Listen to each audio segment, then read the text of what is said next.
Shane at ATR again, and in the last video we talked about this kind of junky outer hip corner that is hard to get to and often overlooked by people. And as I was doing that, I was thinking about my journey in getting more flexible, and one thing that I did that I spent an enormous amount of time in was this kind of a position.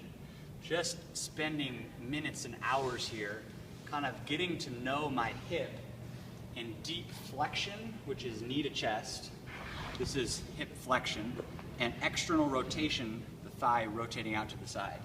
So flexion, external rotation is squatting. And so getting to kind of know the different corners of your hip in various ways is really important. So here's a sequence that I like. Basically, you start in this position. I like to kind of twist my hip out a little bit. It feels like it settles the hip deeper in the socket. And then the first thing that I usually do is I'll turn my belly button towards my shin, and then I feel something tighten up back here, and I'm pinning my foot down.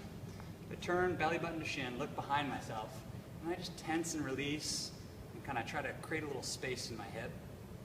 The second thing that I'll do is if I can get a little bit more intensity, I'll wrap my arm around my knee and drop down to an elbow and hold my foot.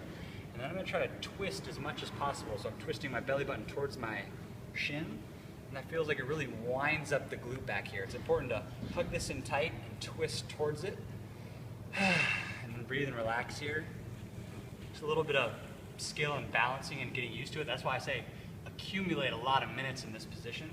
But just hang out here, breathe and relax. Maybe you start to notice that when you exhale, you kind of sink closer to the floor over time. And it just gets these strange corners of the hip that you can't get with very traditional stretching.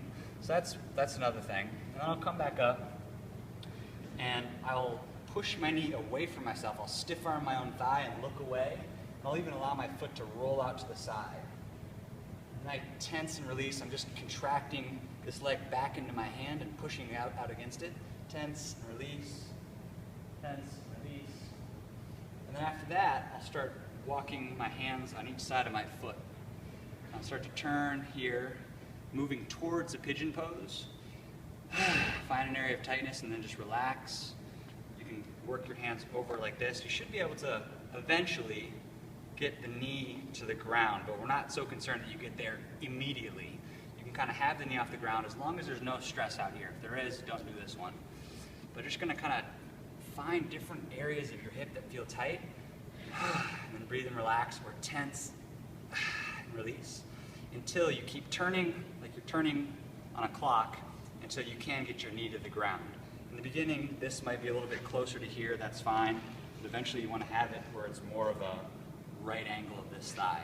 Once you're here, you can pin this down, breathe and relax.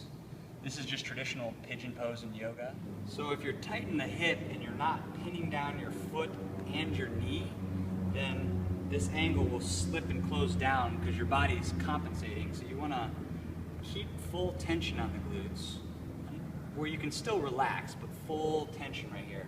So pin it down either with your elbow in your hand or with your hand in your hand. And then find which angle is going to be best for you, even twisting this way. Just find where you're tight and relax, breathe, contract, relax. And you can also, the other thing that intensifies it is bringing this back knee off the ground a little bit. This is a good thing to do to just like kind of fall asleep.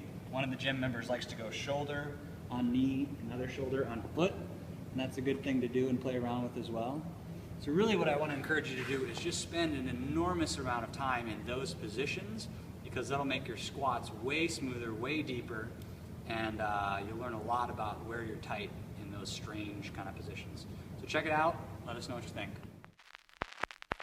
Yeah, be cool, just move with the groove.